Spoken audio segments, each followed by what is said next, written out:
Nous allons baisser nos têtes et j'aimerais prier pour la parole du Seigneur. Soyez dans la concentration. La concentration sur le secret des saints. Père, nous te disons merci notre Dieu. Nous te magnifions encore ce soir.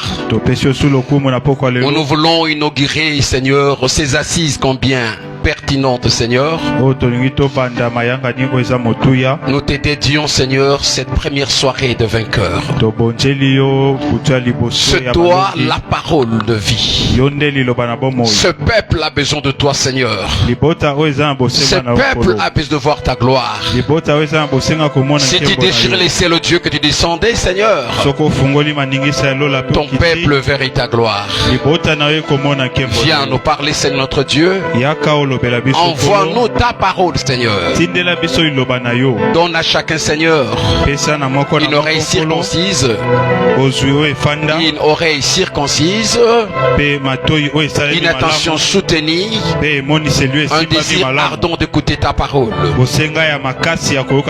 Bénis tout un chacun et que tu attires ceux-là qui sont de loin, bloqués dans les embouteillages, qu'ils viennent, oh Dieu, nous rejoindre dans ces lieux, afin que tous ensemble, Seigneur, nous bénéficions de ta grâce. Dans le nom de Jésus-Christ, nous avons ainsi prié, nous disons tous, merci Seigneur Jésus-Christ. Come on. Merci Seigneur Jésus-Christ. Gloire et louange à toi Seigneur Jésus-Christ. Gloire et louange à toi Seigneur Jésus-Christ. Amen, amen, amen. On peut acclamer pour la gloire d'Adonai. On acclame très fort le Seigneur, on acclame très fort le Seigneur. Qu'il soit loué, qu'il soit béni. Merci. Prenez place, que l'Éternel Dieu Tout-Puissant vous bénisse. Shalom, Église de Dieu. Shalom. Nos meilleurs vœux, c'est la première fois qu'on se voit cette année. Nos meilleurs vœux. Soyez bénis encore dans sa présence. C'est le Dieu qui a permis ces assises. Je sais qu'il est là avec nous. Nous croyons à sa présence, ça c'est très pertinent. Et parce qu'il a prouvé cela, il nous a accordé cette soirée déjà. Et nous croyons qu'il va cheminer avec nous. Il commence comme Alpha, ça c'est très important. Il chemine comme Emmanuel et achève comme Oméga. Et ça c'est très pertinent. J'ai béni l'homme de Dieu, le révérend Bobo Timba. Je ne cesse de le dire, c'est une marque de confiance et plus la considération que vous avez à mon égard. Je suis très reconnaissant envers vous, homme de Dieu. Nous ne sommes rien, mais vous croyez à notre ministère. Que mon Dieu vous comble, que mon Dieu vous bénisse. C'est Dieu qui connaît réellement ce que votre cœur désire pour cette année. C'est Dieu là qui voit le fardeau que vous avez dans votre cœur. Le Dieu d'Abraham, d'Isaac et de Jacob. Puisque vous allégez la tâche et vous accordez ce dont vous avez besoin au nom de Jésus. Au nom de Jésus-Christ, reçois cela. Je bénis l'Auguste Ensemble premièrement et tous les collaborateurs qui soutiennent la vision de l'homme de Dieu. Soyez bénis encore ce soir. Nous allons traverser 3 soirées de vainqueurs avec le Saint-Esprit. Dis après moi bonsoir Saint-Esprit. Come on. Bonsoir Saint-Esprit. Dis ça très fort. Bonsoir Saint-Esprit. Bonsoir Saint-Esprit. Ok, on peut s'habituer à saluer le Saint-Esprit parce que c'est une personne à part entière. Ok, le thème qui nous a été donné, c'est la conquête. Ça c'est... Et c'est d'ailleurs écrit sur le mire, la vision 2026. La conquête. Non mais c'est merveilleux. Quand j'ai dit le thème, c'est merveilleux. C'est le même thème que nous. C'est ça. Donc je vis ça hier également. Je dis oh mais c'est un thème de l'heure. C'est de l'heure en fait. C'est le thème de l'heure. C'est le thème. C'est la vision du moment en fait dans l'église. Quand Dieu répand ce thème dans le cœur des serviteurs de Dieu, des leaders, des visionnaires, cela signifie que c'est le besoin de Dieu. Dieu veut que le peuple, son église, comprenne ce que c'est la conquête. Nous irons d'abord lire les textes pour en savoir plus. Si on peut s'élever devant. Nous sommes dans le texte de Josué. Cela m'a été donné. Josué chapitre 1 verset 1 à 9. Je vais lire cela. Josué chapitre 1 verset 1 qui 9. Est-ce que vous y êtes? Alors Seigneur, je lis la parole du Seigneur. Après la mort de Moïse, serviteur de l'Éternel, l'Éternel dit à Josué, fils de Nun, serviteur de Moïse: Moïse, mon serviteur est mort. Maintenant lève-toi, passe ces Jourdain, toi et tout ce peuple, pour entrer dans le pays que je donne aux enfants d'Israël. Tout lieu que foulera la plante de votre pied, je vous les donne, comme je l'ai dit à Moïse. Vous aurez pour territoire depuis le désert et le Liban jusqu'au grand fleuve, le fleuve de l'Euphrate, et tout le pays de Zétien, et jusqu'à la grande mer vers le soleil couchant. Nul ne tiendra devant toi tant que tu vivras. Je serai avec toi comme j'étais avec Moïse. Je ne te délaisserai point. Je t'abandonnerai point. Fortifie-toi et prends courage, car c'est toi qui mettras ce peuple en possession du pays que je jurai à leur père de leur donner. Fortifie-toi seulement et aie bon courage en agissant fidèlement selon toute la loi que Moïse mon serviteur t'a prescrite. Ne t'en détourne ni à droite ni à gauche, afin de réussir dans tout ce que tu entreprendras. Que ces livres de la loi ne s'éloignent point de ta bouche, médite-le jour et nuit pour agir fidèlement selon tout ce qui est écrit, car c'est alors que tu auras du succès dans tes entreprises, c'est alors que tu réussiras. Ne t'ai-je pas donné cet ordre? Fortifie-toi et prends courage. Ne t'effraie point, n'épouvante point, car l'Éternel ton Dieu est avec toi dans tout ce que tu entreprendras. Parole d'Adonai. Prenez place. Merci. Que Dieu soit loué, merci. La parole de l'Éternel et la révélation de la pensée parfaite de Dieu est révélée. Pourquoi prêchons la parole de Dieu? Parce que l'église est née de la parole. Christ a dit: je bâtirai mon église. Et les portes des séjours des morts ne prévaudront point contre elle. Il a bâti son église par la parole. Il a bâti son église par la parole. C'est ça la fondation de l'église. C'est la parole de Dieu. Et nous qui sommes de chrétiens, nous sommes affermis par la parole de Dieu. Nous sommes affermis, fortifiés, bâtis par la parole de Dieu. L'édifice est bâti par la parole de Dieu. Et nous qui sommes des chrétiens, les temples de Dieu, nous sommes construit par la parole de Dieu. C'est-à-dire, c'est la parole de Dieu qui construit notre spiritualité. Notre foi est bâtie par la parole de Dieu. Raison pour laquelle le chrétien doit aimer la parole de Dieu. Doit désirer la parole de Dieu. Et pour cette année nouvelle, avec comme thème la conquête, mais la parole de Dieu doit avoir sa place dans le cœur du chrétien. Ça c'est très important, parce qu'elle nous révèle la pensée de Dieu, le projet de Dieu, les aspirations de Dieu, les plans de Dieu pour chacun de nous, pour chaque famille, comment marcher à la conquête. C'est la parole qui va nous aider à comprendre cela. Et là nous rentrons d'abord dans ce qui est plus important, c'est le thème. Comprenez que le concept de conquête, c'est un concept multiforme et très complexe, davantage très complexe. Lorsqu'on parle de la conquête, c'est utilisé même dans le monde scientifique, la conquête. La conquête scientifique. On voit comment aujourd'hui le monde scientifique fait la conquête. Des savants qui font la conquête scientifique pour faire des grandes inventions. Ça c'est très important. On a aujourd'hui des appareils cellulaires et tu peux t'entretenir avec quelqu'un à 10 millions de kilomètres. C'est la conquête en fait. Il y a la conquête spatiale également. On va diffuser des satellites largués là au-delà. C'est la conquête en fait. On peut pas de la conquête en termes d'affection. Conquérir une âme, conquérir une femme, conquérir un homme. Donc on se rend compte que c'est un domaine très important. La conquête dans les affaires. Il a conquis un grand marché.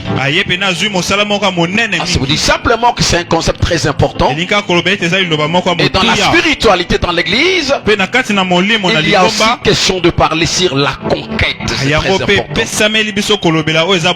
Alors je m'avais d'abord donné la définition du concept pour la clarification du thème. Conquête. C'est quoi la conquête? On ne peut pas avancer sans comprendre les concepts. La thématique, on va parler durant toute l'année, c'est quoi la conquête? Lorsqu'on voit les concepts conquête en fait, par rapport aux Hébreux, il parle de Yarash. Yarash. Ça, ce sont les Hébreux qui parlent comme cela. Quand tu parles de la conquête, il dit Yarash. C'est-à-dire, nous devons conquérir, c'est très important. Alors, pour le grec, c'est Nikao. Nikao, c'est-à-dire, ils vont faire les Nikao. Alors, c'est quoi littéralement? Ça, c'est de façon étymologique. Mais littéralement, c'est quoi la conquête en fait? Je vais dire quelque chose de très important. C'est l'action de conquérir. L'action de conquérir, c'est une action. La conquête, c'est pas simplement une parole déclarée, un slogan. La conquête, c'est une action exercée pour conquérir ou s'emparer par force. L'action de conquérir ou de s'emparer, de prendre par force un territoire, quelque chose qui nous a été conquis, volé, ravi. Alors quand je fais la conquête, je me bats, genre de la bataille. La conquête, c'est une bataille, s'il vous plaît. La conquête, c'est le combat, c'est la guerre. Donc, quand je vois la conquête, je vois la guerre déjà. C'est une bataille engagée avec comme objectif saisir quelque chose, conquérir quelque chose, un héritage, un bien, une promesse, je dois la conquérir. Tel que nous sommes en fait, nous sommes fils ou filles de la promesse. Chacun de nous a une promesse de la part du Seigneur. Il y a des promesses faites par Dieu, ça fait des années, n'ont jamais été réalisées. On vit sous la promesse divine. Elles sont là depuis belle lurette. On se rend compte qu'on ne saisit pas cela. Pourquoi les promesses divines sont-elles pas réalisées? Est-ce que Dieu a-t-il menti? Tu ne mens jamais. C'est très important. Là, quand je lis la parole du Seigneur, je vois comment Dieu parle. Dieu promet à Abraham le territoire. Je vais très bien des territoires. Je vais lire cela pour la meilleure compréhension du peuple. C'est très important. Je suis encore là. Dieu promet à Abraham. Là, nous sommes dans Genèse 13, verset 14. Il est écrit ceci. L'Éternel dit à Abraham, après que Lot se fit séparer de lui, lève les yeux et du lieu où tu es, regarde vers le nord et vers les midi, c'est-à-dire les sides, vers l'Orient, l'Est, et vers l'Occident, l'Ouest. Très important. Car tout le pays que tu vois, je te le donnerai à toi et à ta postérité pour toujours. Parole du Seigneur. Ça c'est Dieu qui promet. Nous sommes dans Genèse d'abord. Quand Dieu rencontre Abraham, il fait une promesse de terre. C'est très important. D'un territoire qui s'appellerait Canaan. C'est très important. Dieu a promis à Abraham d'avoir pour territoire Canaan, pas seulement lui mais aussi à sa postérité. Mais quand on voit le temps que cela a passé, de la promesse, ça a perduré. Il a vécu à Canaan comme un étranger, mais Dieu lui avait promis que cet être que tu vois du nord vers le sud, il a regardé le nord, il a vu le nord, il a dit regarde le sud, il a vu le sud, regarde l'est, tout ce territoire t'appartiendra, je te le donnerai à toi, je te le donnerai à toi. C'est très important, et à ta postérité. Je me suis rendu compte que la promesse est faite à Abraham, mais ce peuple va se retrouver aussi en Égypte, et pendant 430 ans. En fait, c'était notre génération. 4 siècles diront. 4 siècles, 4 générations. Et il aurait fallu que Dieu parle aussi à quelqu'un qui s'appellerait Moïse. J'aimerais que nous allions dans cette démarche biblique pour comprendre comment Dieu agit par rapport à la conquête. Je suis dans Exode, deuxième livre de la Bible. Je prends le chapitre 3e, je prends quelques versets pour comprendre la pensée de Dieu. Exode chapitre 3. Suivez ce que Dieu dit. Je suis dans Exode 3, 8. Exode chapitre 3, je commence à 7 pour comprendre, pour avoir la meilleure compréhension du verset. Donc c'est le contexte. Le texte est dans le contexte. Je prends le contexte. L'Éternel dit: je vis là souvent de mon peuple qui est en Égypte, et j'ai entendu le cri qu'ils font pousser ses oppresseurs, car je connais ses douleurs. Je suis descendu pour le délivrer de la main des Égyptiens et pour le faire monter de ce pays dans un bon et vaste pays, dans un pays où coule le lait et le miel, dans le lieu qu'habitent les Cananéens, les Étiens, les Amoréens, les Phérésiens, les Éviens, les Jébusiens. Parole du Seigneur. Suivez très bien. Le peuple a passé pratiquement 430 ans dans la souffrance, dans l'humiliation en Égypte. Les femmes étaient violentées, les hommes utilisés comme des esclaves. En fait, Dieu devrait accomplir sa promesse, mais ce n'était pas possible si ce peuple n'est pas libéré. La vocation de Moïse était pour la libération. Dieu a vu sa souffrance, Dieu a vu la misère de son peuple. Je mérite de dire, Dieu connaît tes situations, Dieu connaît tes problèmes, il sait ce qui se passe dans ta famille. Dieu n'est ignorant de rien. Ignorant de rien, il sait tout. Il est omniscient, il connaît tout. Tout ce qui se passe dans nos familles, il est au courant de cela. Tous les combats dont tu as, dont tu es victime, en fait, je les connais. Il dit, je connais les douleurs.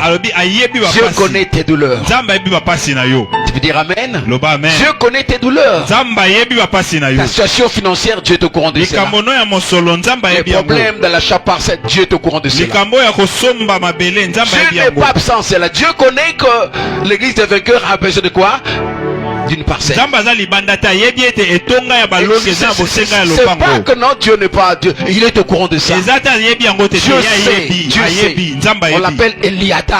C'est-à-dire Dieu savait déjà. Avant que le pasteur ne puisse parler de cela, Dieu. Il est Eliada. Dieu savait. Il est omniscient, il connaît toutes choses. Il dit, je connais ta souffrance. Je vis la souffrance. J'ai entendu. Et car je connais ces douleurs. Non, mais je mérite te rassurer, mon frère. Même si tu traverses les vallées, tu ne seras pas avalé par les vallées. Aucune vallée t'avalera. Ça, c'est ma déclaration. Je dis, même si tu traverses dans une vallée, cette vallée, quelle que soit sa profondeur, ne t'avalera pas. Tu ne seras pas avalé cette année. Parce que Dieu connaît tes douleurs. Dieu connaît tes problèmes. Dieu connaît toutes tes vallées de Baka. vallées qui te font pleurer, Dieu connaît cela. Et quand Dieu connaît cela, je ne peux pas me lamenter à outrance. Ne te lamente pas papa, ne te lamente pas maman. Dieu connaît ta douleur. Ma soeur, ton mariage, Dieu connaît. Le temps de fiançailles cassé, Dieu le sait.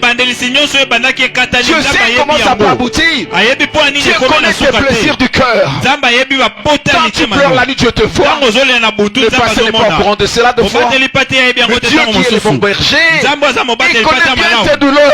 Il voit bien tes problèmes. Quand tu pleures la nuit, Dieu est au courant.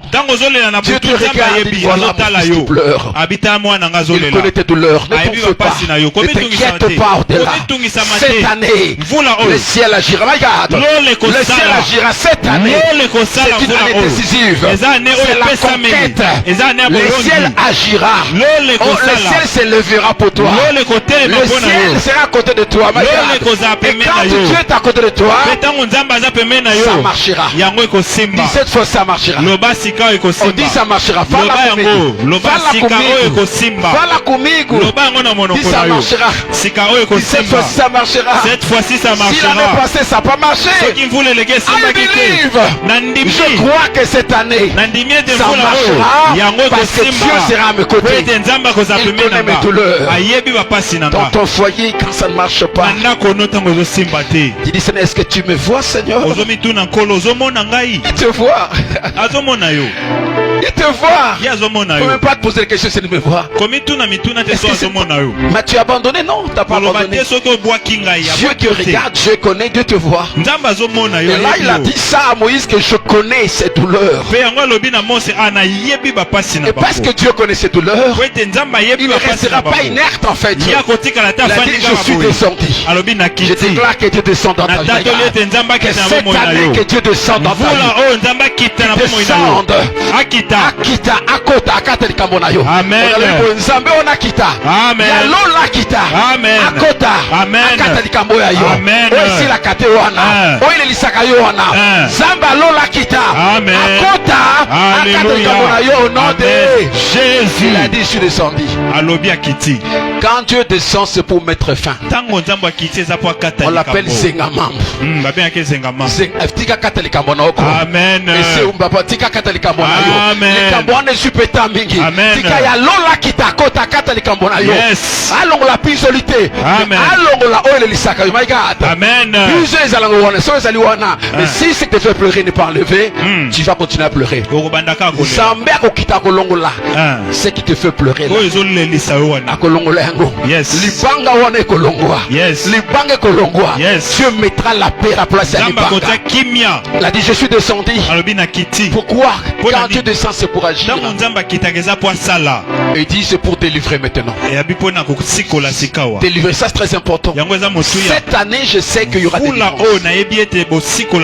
C'est très important. Des personnes qui étaient pratiquement emprisonnées, enchaînées, incarcérées, des détenus des prisons sataniques, prison de mari femme de nuit, prison de la pauvreté, de la sorcellerie. Je crois que Dieu va les délivrer. On l'appelle Eliphelet. Eliphelet, ça veut dire quoi? Le Dieu de la délivrance. Et quand Eliphelet descend en fait, c'est pour prendre son peuple. Quelle que soit la puissance satanique, diabolique, luciférienne, même si les grands sorciers est installé, vomissent le feu est installé, qui t'avait incarcéré. Quand Dieu descend, les portes de la prison sont brisées. Les fondements sont brisés. Les fondements seront brisés. J'aimerais te dire que cette année, ce qui t'a été ravi te sera restitué. Ça c'est au nom de Jésus. Je déclare que ta vie ne restera plus jamais la même. Parce que Dieu va entrer maintenant au travail. Quand Dieu va au travail, il descend pour commencer à récupérer, à libérer ta vie de chaînes, des liens de pauvreté, liens de célibat, liens de maladie, liens qui bloquent ta vie. Tout ce qui te faisait pleurer, le ciel est au courant de ça. Et Dieu va te délivrer. Il dit ici pour ce peuple, il dit après je vais le faire monter quelque part. Quand Dieu te délivre, c'est pas pour te laisser dans ton état là. Tu es là quelque part dans l'état ancien, non. Il dit je vais les délivrer pour le faire monter. Le faire monter. Après ta délivrance, tu monteras. Oh, tu monteras. Oh, dis tu monteras. Après ta délivrance, Dieu te fera monter quelque part. Il y aura une montée. Je déclare que dans ta vie, il y aura une montée. Il y aura un progrès dans ta vie. Il y aura une percée dans ta vie. Dieu va te faire monter d'un niveau à un autre niveau. Si tu étais au niveau premier niveau, dans le rez-de-chaussée, tu monteras au second niveau. Tu as vu qu'on ne trahi une montée. Mais tu n'as pas compris cela. Cette année, ta vie ne restera plus la même. Je parle sur l'onction de Dieu. C'est pas un slogan en fait. Dieu changera ton statut. Les gens qui te voient aujourd'hui seront stupéfaits de te voir. Après 3 mois, ta vie transformée. Dieu est cette machine qui transforme de vie. Elle ramasse de la poussière. De la poussière, il fait monter la gloire. Il te prend à la basse secours pour te monter à la haute cour. Il te fera monter à la haute cour. C'est là où Dieu va te destiner. Et écoutez très bien. Il dit que je vais leur monter où?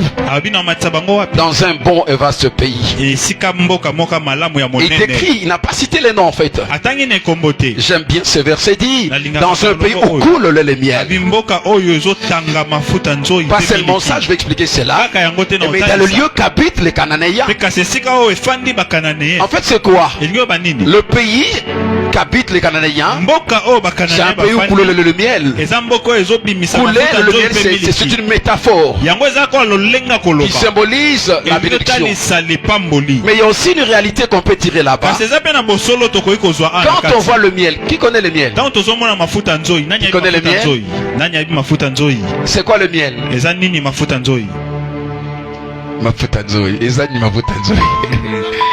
Vous dites les déchets des abeilles.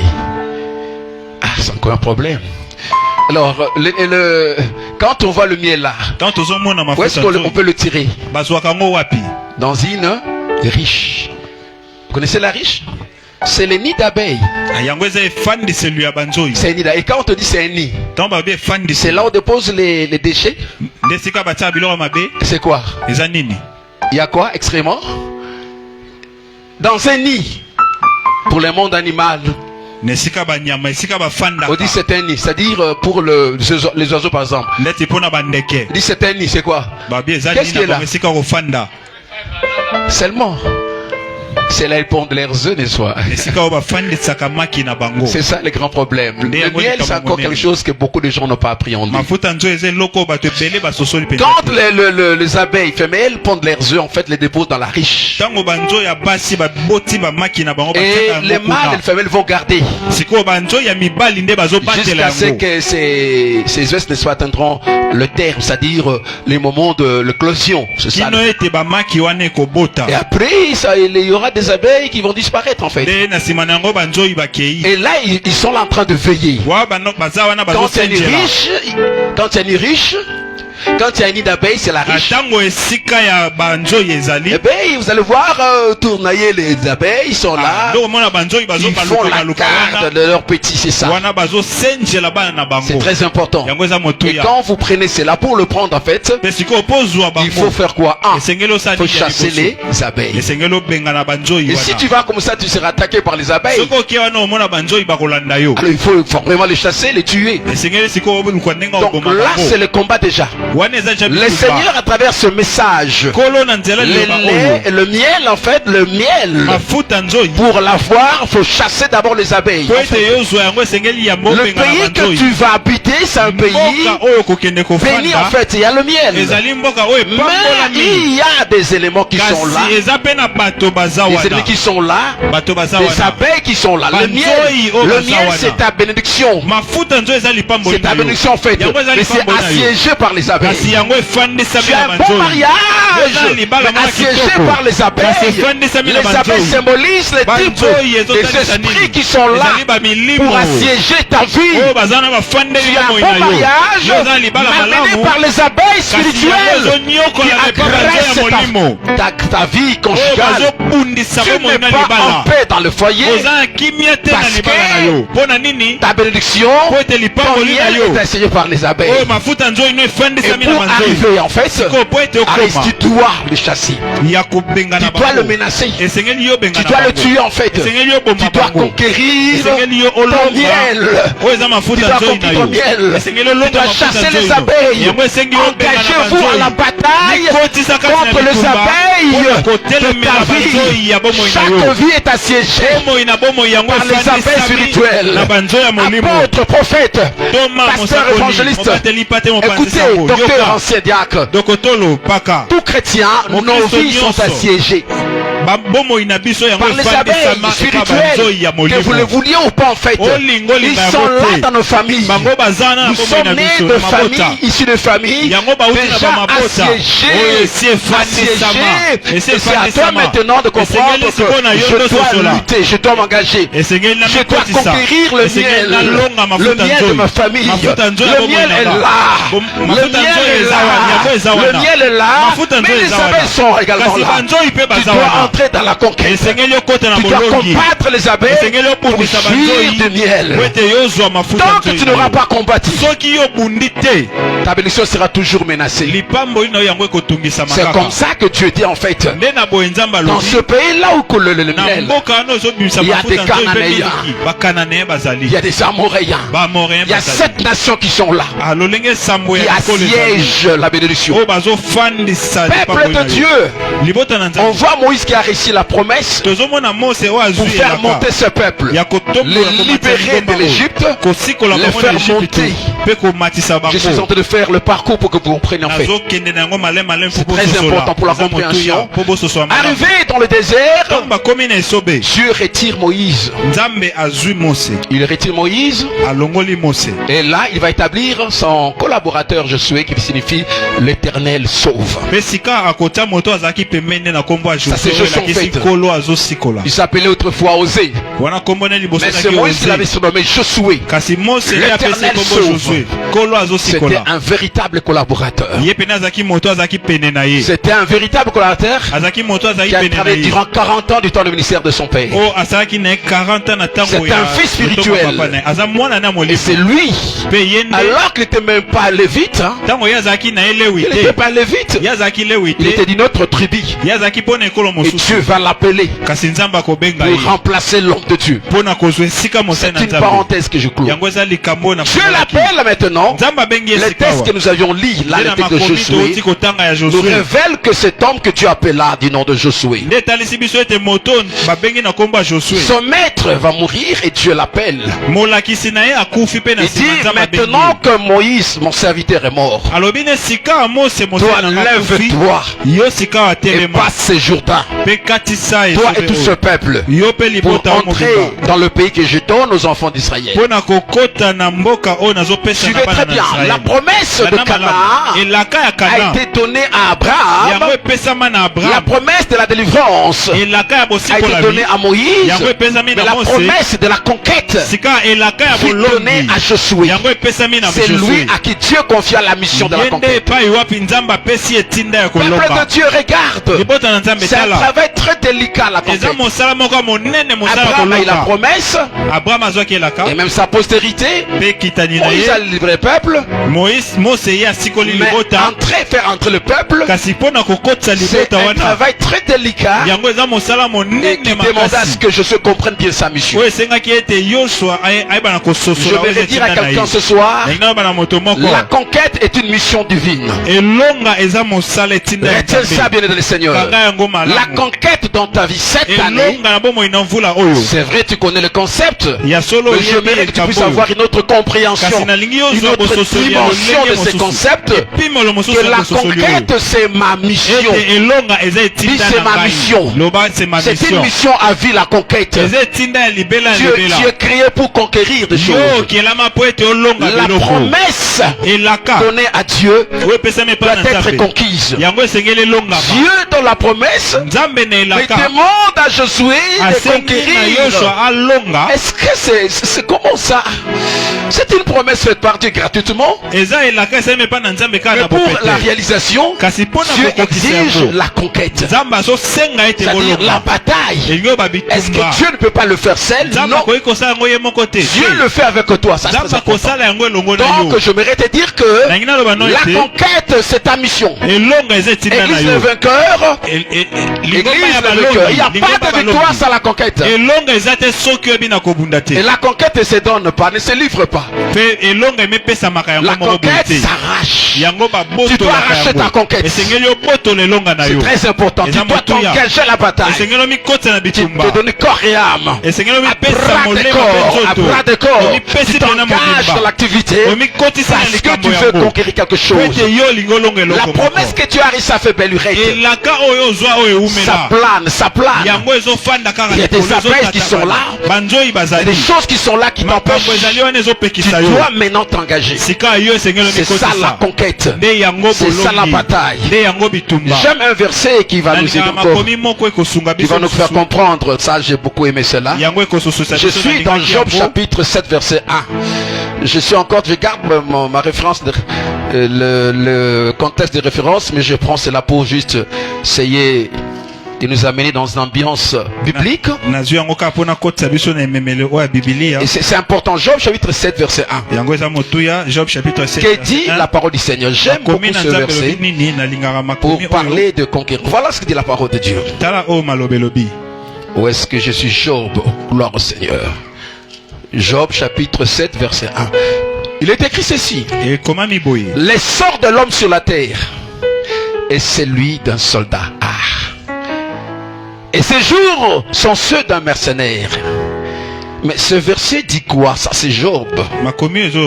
C'est Job en fait. Qu'est-ce que Job voulait communiquer?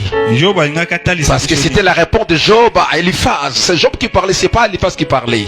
C'est Job qui parlait, l'homme qui était dans la douleur. Il dit l'essor d'un homme. Il n'a pas dit tel homme, il dit l'essor d'un homme, c'est-à-dire en général sur la terre est celui d'un soldat. Quelle comparaison? Pourquoi cette image d'un soldat? Je crois que Job avait compris c'est qui un soldat. Un soldat c'est une personne qui est enrôlée dans l'armée.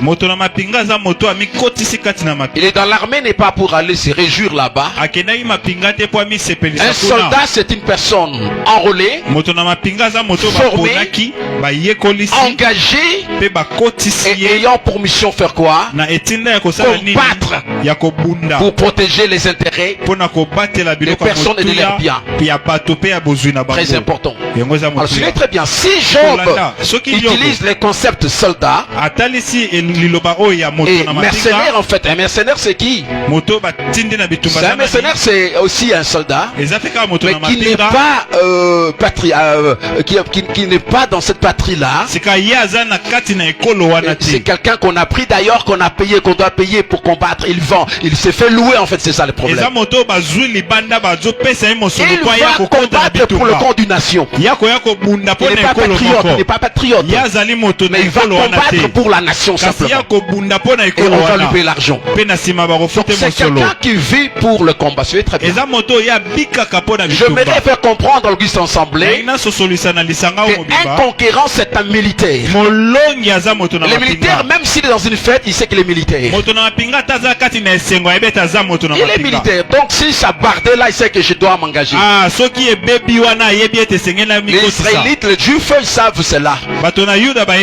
Israélites en fait. Actuellement, quand il y a guerre, même s'il est quelque part aux États-Unis, il prend l'avion, il va là-bas en Israël. Il dit je vais vous battre parce que je suis juif. Il vit dans cet état de militaire, c'est ça. Ils savent qu'ils sont de combattants. Écoutez frères et sœurs de vainqueurs, aujourd'hui j'aimerais inculquer cette notion. Nous sommes tous des soldats. Tu n'es pas vainqueur tant que tu n'as pas cette mentalité d'un soldat. Il n'y aura plus de civils ici dans cette église, pas de civils. Il n'y aura plus de civils ici. Tu n'es pas civil, tu n'es pas civil. Dis je suis soldat. Comment dis ça? Dis je suis soldat de Christ. Dis cela. Dis ça papa. Je suis soldat de Christ. Et appelé à combattre. À conquérir ma destinée. Ça c'est très important. Donc tu dois avoir cette mentalité, cette culture d'un combattant. Et là c'est très important. La Bible nous parle que nous devons combattre, conquérir la promesse faite par Dieu. Écoutez frères et sœurs, lorsque je parle de la conquête a ses caractéristiques. La première c'est laquelle? La conquête a un caractère spirituel. Ça c'est d'abord pour nous. Nous voulons conquérir spirituellement. Et c'est pas avec des armes physiques. Je demande pour dire, parce qu'on dit que nous sommes des soldats, nous faut avoir déjà des munitions. Non, je n'ai pas dit ça. Notre conquête est spirituelle comme l'apôtre Paul l'avait dit dans le livre d'Éphésiens. Paul parle d'Éphésiens chapitre 6, ça c'est très important. Là c'est parce que nous sommes dans un séminaire, je vais reprendre cela quand même. Et si c'est le temps qu'on me dise quand même que c'est le temps, mais j'ai encore des choses à dire. Suivez très bien. Et l'apôtre Paul dit ceci. Éphésiens 6 verset 11. Il dit revêtez-vous de toutes les armes de Dieu, afin de vous tenir ferme contre le rude du diable, car nous n'avons pas lutté contre la chair et les sangs, mais contre les dominations, contre les autorités, contre le prince de ces mondes de ténèbres, contre les esprits méchants dans le lieu céleste. Ça c'est un verset que je voulais quand même communiquer. Là déjà quand on voit l'apôtre Paul présent qui identifie le chrétien comme les soldats. Mais un soldat spirituel, c'est ça. C'est ça la particularité. Nous sommes des soldats spirituels dans une conquête spirituelle. Je ne vous ai pas envoyé à l'est et je n'ai pas dit ça. Parce que déjà tu es dans la bataille. Tu es dans le champ de bataille, vous le dites. Quel nous sommes tu dans le champ de bataille? N'allez pas chez la bataille, c'est dans votre famille. Votre famille est un champ de bataille. Et tu dois conquérir des choses qui sont là. Donc là, en fait, la Bible nous parle. Ne va pas lutter dans la chair. N'allez pas taper les gens dire non, je vais cogner ma malédiction. N'allez pas cogner Noko parce que Noko là c'est un grand source. Mais nous allons le cogner spirituellement. C'est très important. La Bible nous permet de combattre. Combattez, on doit porter les armes pour combattre, pour lutter contre les autorités qui sont dans nos familles. Écoutez frères et sœurs, la promesse de Dieu est là, mais il y a des abeilles. Ce sont des autorités spirituelles qui assiègent. Et quand on parle des autorités, en d'autres termes, ce sont des cosmos krator. Cosmos Kratos, ça dit ce sont des géants. Voilà les mots. Dans ta famille c'est le champ de bataille de la conquête. Tu es né de là, tu as le sang de ta famille. Tel que tu es là, le sang qui sent, le sang qui est dans le ventre, le sang qui est dans le... C'est le sang de ta famille. Ça ne vient pas de toi. Ça a une ascendance. Ça vient de quelque part.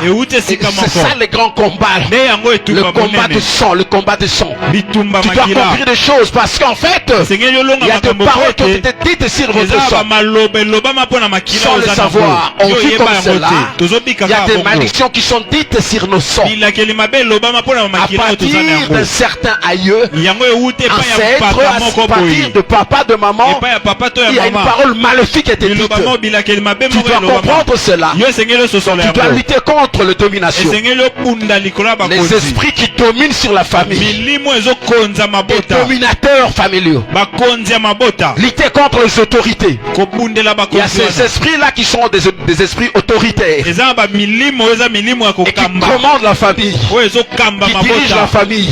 Spirituellement. Tu n'as pas le commande de la famille. Il y a des pouvoirs qui commandent la famille. Ce sont des autorités. Ce sont des princes de ce monde de ténèbres qu'on doit combattre. Donc là, l'apôtre Paul donne une pensée de comprendre que nous sommes des soldats spirituels appelés à combattre. Ça, c'est très important. Deuxième caractéristique, la conquête a un caractère salutaire. C'est-à-dire, c'est très bien. C'est-à-dire que par rapport à ton salut, le salut est un concept très profond, le salut. Et dans la racine grecque, le salut c'est soteria. Soteria.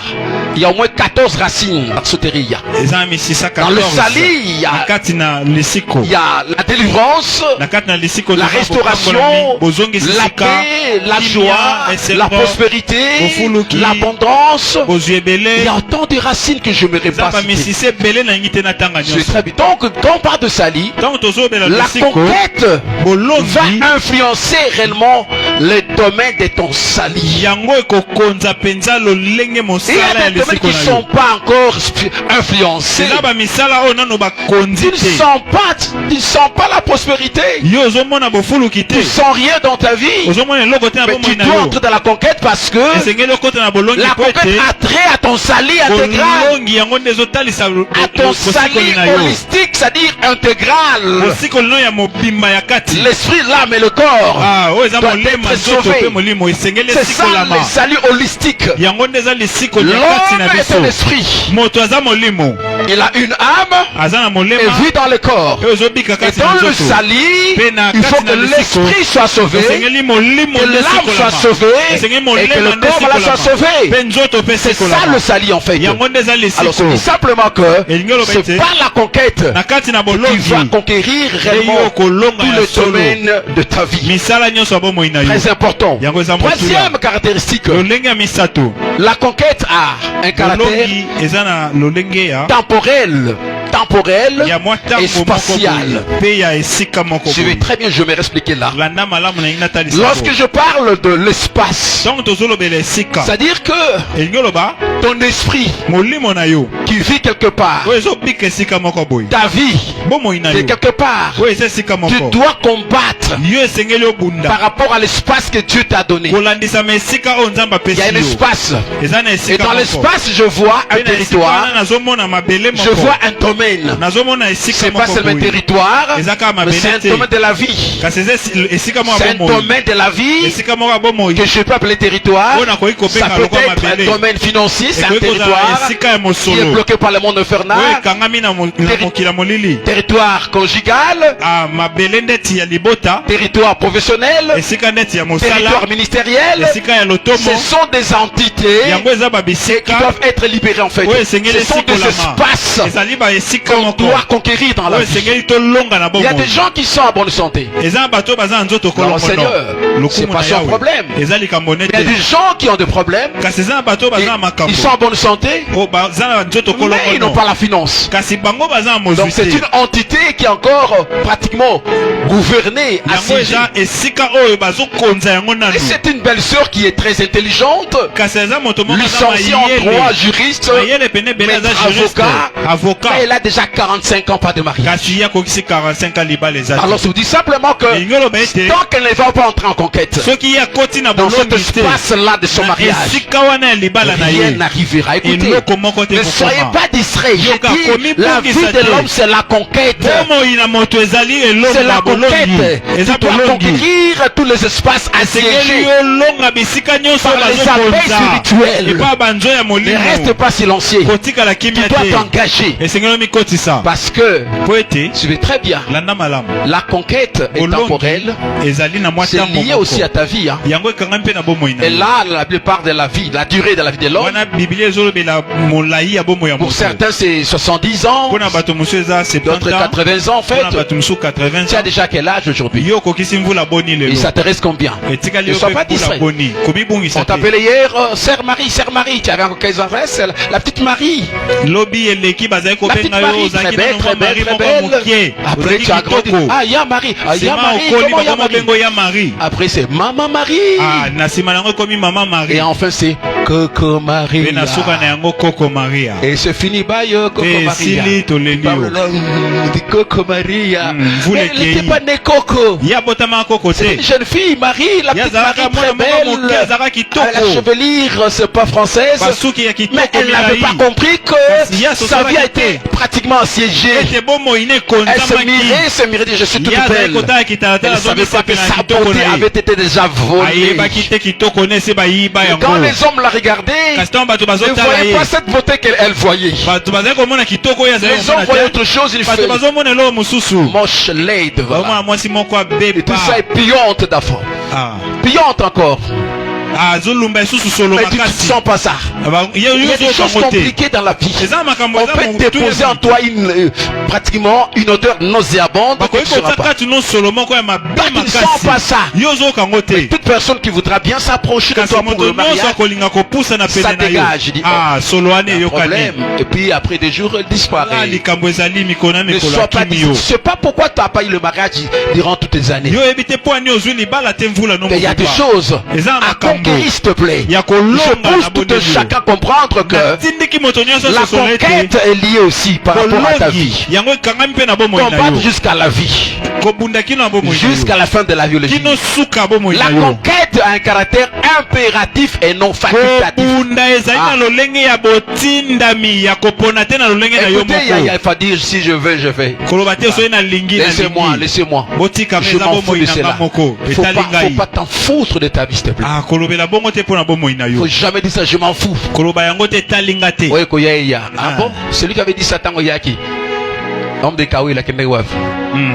Le samedi, la voix, il a pris la vie.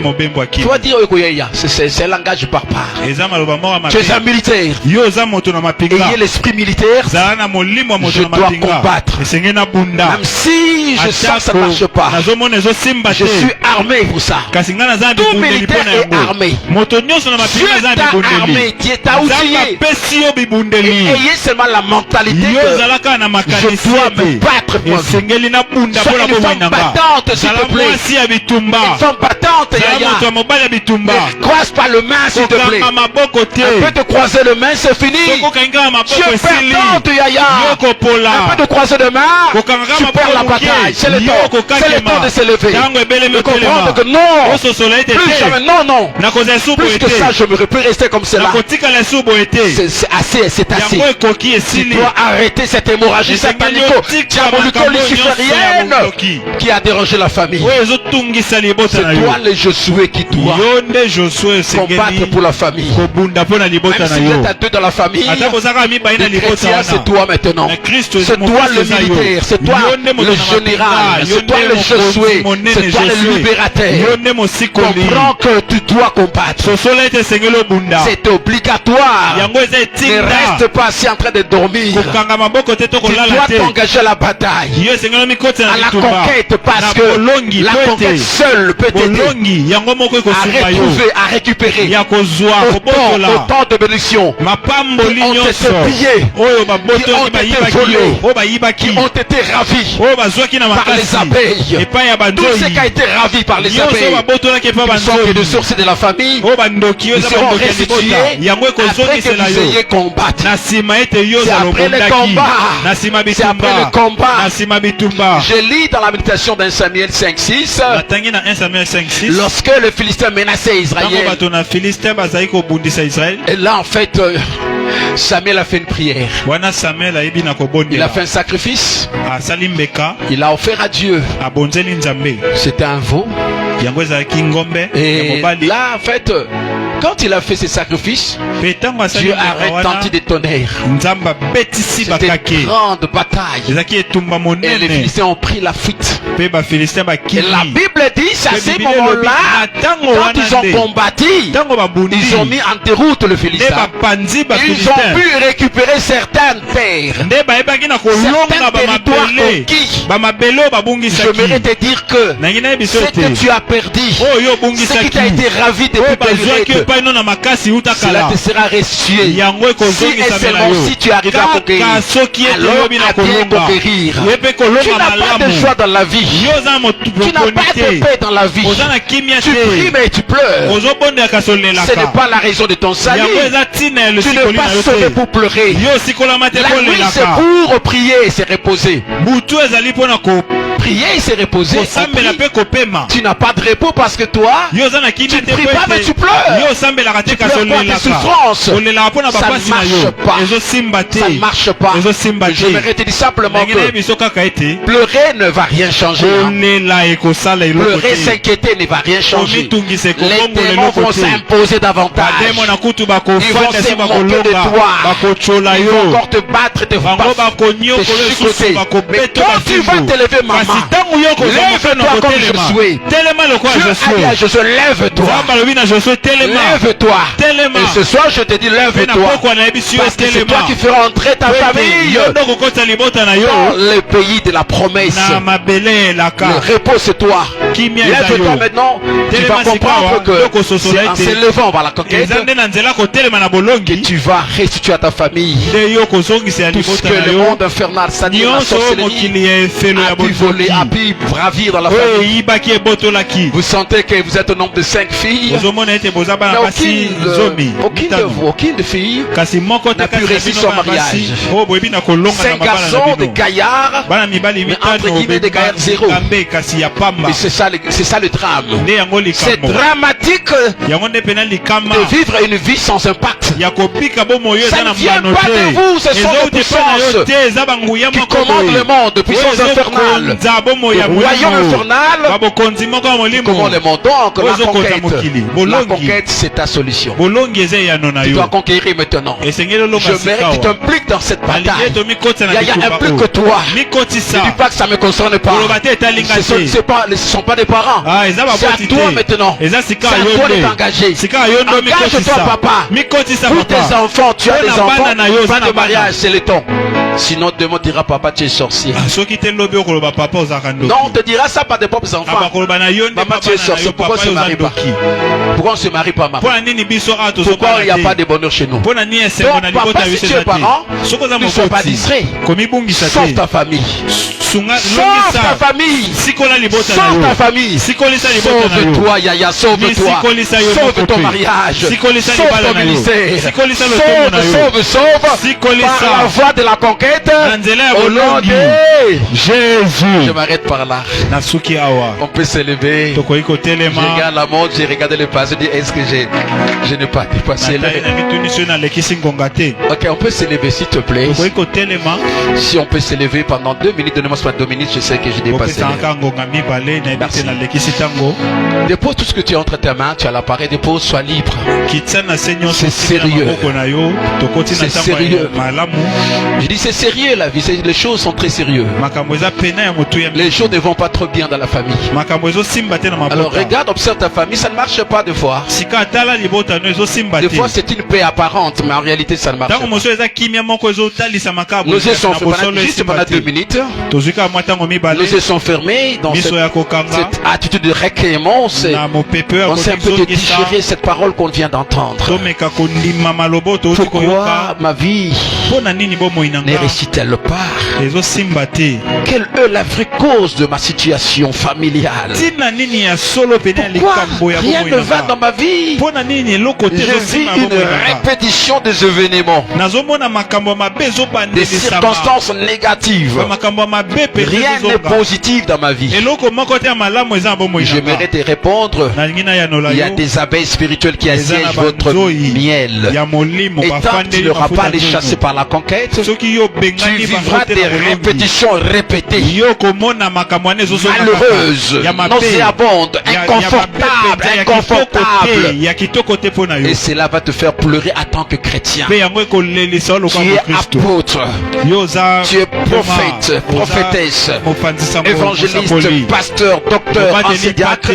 Mais si tu vis dans cet état de choses, ce n'est pas le titre qui va te délivrer. Tu seras comme Naman le général. Naman le général, il était général, mais il était lépreux. Il avait de plaies partout. Les gens voyaient l'apparence générale des galons, mais un malheureux. Il fallait qu'il soit sanctifié, purifié. Et c'est comme cela que je dis, les gens te voient, des fois tu es bien maquillé là, make-up, capello, mais tu pleures. Quand tu enlèves ça, c'est malheureux. La seule solution d'entrer dans la conquête. Revenons à Dieu. Je ne donne pas les mots à parler. De façon spontanée, commence à prier. Commence à prier. Commence à prier. Commence à dire à Dieu. Commence à protocoler. Fermez les yeux. Commence à priez. Le chant, ne soyez pas pressé de chanter. Vous avez de combats. Vous avez de combats dans vos familles. Votre miel est assiégé. Retenez ça. Votre miel est assiégé. Et par les abeilles spirituelles qui sont les sorciers. Et tant que tu n'auras pas à conquérir, à combattre, ces abeilles finiront à détruire ta vie, à détruire ta vie. Lève-toi, lève-toi. Des promesses non réalisées. Un homme se pointe et après disparaît. On fait le fiançailles et après d'autres après disparaît. Et ça commence à, ça ne marche pas. Des puissances infernales qui combattent. Des abeilles sont là, des abeilles sont permanentes. Commence à prier. Commence à frapper les mains. Que ce mains qu'on devienne comme des tonnerres. Des tonnerres du Seigneur. C'est assez, Seigneur, assez. C'est assez, Seigneur. Plus jamais ça. Plus jamais cette vie-là. Inconfortable, plus jamais. Je refuse. Refusez cela, s'il vous plaît. Refusez, Yaya. Ce n'est que l'introduction. Refusez, refusez. J'aimerais te motiver de ne pas manquer ce séminaire parce que c'est vraiment quelque chose de très pertinent par rapport à ta vie familiale, par rapport à ta vie conjugale, ta vie professionnelle et ministérielle. Commence à prier. Commence à prier. Prie pour ta vie. Prie pour ta vie. Monte encore. Prie bien. Prie bien, Yaya. Prie bien. Il ne faut pas croiser les bras, s'il te plaît. Commence à prier. Élève la voix. Parle bien. Tu es un soldat. Un soldat. Et quand tu fais là, tu attaques. La prière est une arme d'attaque. Commence à attaquer déjà. Monte vers Dieu. Commence à prier. Commence à prier. Commence à prier. Je ne veux plus vivre la même situation. Je refuse de vivre la même situation tragique, inconfortable, misérable. Je suis devenu un objet de moquerie, d'opprobre dans la vie, dans la famille, un objet de moquerie, un objet d'humiliation. Ça je refuse. Non, à ton âge, tu dois être logé par ton grand frère, c'est aberrant. À ton âge, tu es quelque part, c'est vraiment pas bon. Parce que simplement ta vie a été assiégée. Commence à faire dégager les abeilles. Les abeilles, dégagez ma vie, dégagez. Dégagez. Dégagez. Chassez les abeilles. Chassez les abeilles qui achètent ta vie. Ils sont là dans la vie. Ils t'entourent. Tu ne peux pas vivre le bonheur. Ils sont là, ils te contrôlent. Ils ont mis leur certaines satellités. Ils ont posé devant toi. Partout tu vas. Quand un homme se présente devant toi, ils sont informés qu'il y a un homme. Ils le chassent. Tant que tu ne vas pas le chasser, ils vont chasser ton mari. Alors commence à prier maintenant. Commence à chasser les abeilles qui assiègent ta vie. Menacez les abeilles qui combattent notre travail, qui combattent ta finance. Menacez les abeilles qui assiègent ta vie. Priez. Priez, demande à Dieu la grâce. La grâce, Seigneur. Ma grâce, Seigneur. Ma grâce, Seigneur. Ma grâce, Seigneur. Cette année, je vais entrer dans une nouvelle dimension. Cette année, je vais rentrer dans la saison de gloire. Je vais vivre la consolation. Oh Seigneur, console-moi. Console-moi, Seigneur. Je traverse des temps difficiles. Seigneur, console-moi. Tu peux prier, Aya. Prie le Seigneur. Oh, gloire au Seigneur. Au nom de Jésus. Nos mains sont élevées, nous sommes à la fin. Dis après moi, Seigneur. Seigneur, me voici devant toi. Seigneur, me voici devant toi. Tu me connais mieux que moi. Tu me connais mieux que moi. Tu sais ce qui se passe dans ma vie. Tu sais ce qui se passe dans ma vie. Les combats dont je suis victime. Les combats dont je suis victime. Oh Seigneur. Oh Seigneur. Elifelet. Les dieux de la délivrance. Les dieux de la délivrance. Délivre-moi. Délivre-moi. Des abeilles spirituelles de ma famille. Des abeilles spirituelles de ma famille. Dans le nom puissant de Jésus. Dans le nom puissant de Seigneur Jésus. Que tous les abeilles. Seigneur, que tous les abeilles. Qui entourent ma vie. Qui entourent ma vie. Qui assiègent ma vie. Qui assiègent ma vie. Qui commandent ma vie. Qui commandent ma vie. Qui dirigent ma vie. Qui dirigent ma vie. Qui bloquent ma vie. Qui bloquent ma vie. Dégage maintenant. Dégage maintenant. Dégage maintenant. Dégage maintenant. Au nom de Jésus-Christ. Je le chasse au nom de Jésus. Au nom de Jésus. Au nom de Jésus. Au nom de Jésus. Seigneur éternel. Que ma vie soit totalement libérée. Que ma vie soit totalement libérée. De tout contrôle démoniaque. De tout contrôle démoniaque. Dans le nom de Jésus. Dans le nom de Jésus. Restez calme. Seigneur, merci. Je sais que tu es là. C'est l'introduction. Mais je prie que tu commences un travail déjà. Tu connais ce qui se passe dans la vie de ma soeur, de mon frère. Ce qui lui fait pleurer, ce qui humilie sa vie. L'esprit contrôleur de sa famille. Tout le satellite spirituel installé dans leur maison. Les esprits humains qui sont là et qui sont en train de comploter contre leur vie.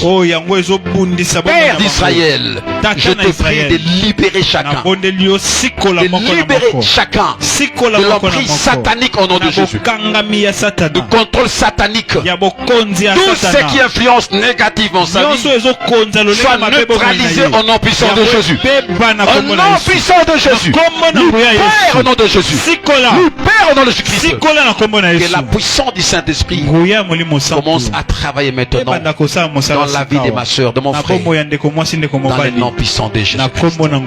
Merci Seigneur. Amen, amen, amen. Amen. Acclamez le Seigneur. Amen.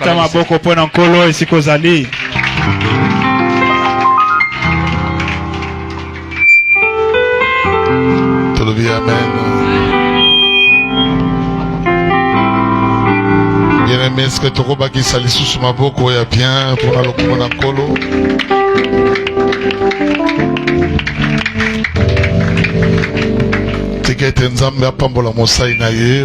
Rendez-vous. La Bible dit il envoya sa parole et sa parole est guérie.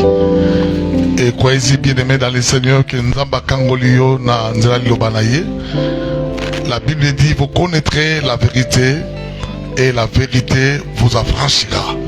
Est-ce que Mutubuku Nzamba Simbiye toi l'obéli na poko alelo? Et si vous avez mis tout le monde loboko na yo s'il vous plaît. Tout le monde loboko na yo. Le bon Saint-Esprit merci. Est-ce que Mutubuku le Saint-Esprit merci t'es bien-aimé? Oh, Molongi Borobi, merci Saint-Esprit. Merci Saint-Esprit. Et nous acclamons avec joie. Et pour qu'à peur bien-aimé, te bételier Milolo. Merci. Que Dieu vous bénisse.